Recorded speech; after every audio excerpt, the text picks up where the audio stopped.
গত কয়েক সপ্তাহ ধরে সিএনজি ফিলিং স্টেশনের সামনে ছিল গ্রাহকদের দীর্ঘ অপেক্ষা। গ্যাসের আশায় একের পর এক গাড়ি দাঁড়িয়ে থাকতো সারিবদ্ধভাবে। ঘন্টা পেরিয়ে যেত, তবু মিলত না জ্বালানি। কিন্তু এখন রাজধানীর ফিলিং স্টেশনগুলোর চিত্র অনেকটাই ভিন্ন।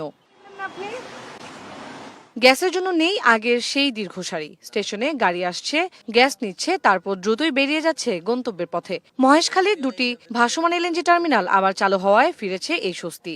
পর্যাপ্ত চাপ থাকায় গেল কয়েক সপ্তাহের তুলনায় দ্রুতই প্রয়োজনীয় গ্যাস পাচ্ছেন চালকরা। আগের দিনের চাইতে অনেকটা ভালো, এরকম হলে চলা যায় মোটামুটি।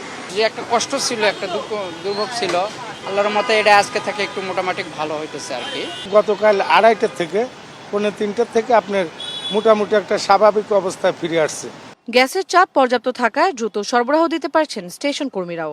বলছেন যানবাহনের চাপ কিছুটা কমেছে, স্বাভাবিক গতিতে চলছে ফিলিং কার্যক্রম। তবে কিছুটা ভোগান্তি এখনো রয়েছে বলেও জানান তারা। আগে থেকে আজকে প্রেসার একটু বাড়ছে, গেছে আগে ছিল 100 প্রেসার আর আজকে 150 প্রেসার। কালকে আনুমানিক 3টার পর থেকে বাড়ছিল, 9টা বন্ধ, এই আজকে সকাল 9টা বন্ধ, এরকম ইটা ছিল আর কি। ভালো প্রেশারটা ছিল, গাড়ি অনেক কাটছে, জনসাধারণ অনেকেই স্বস্তি মনে করছে।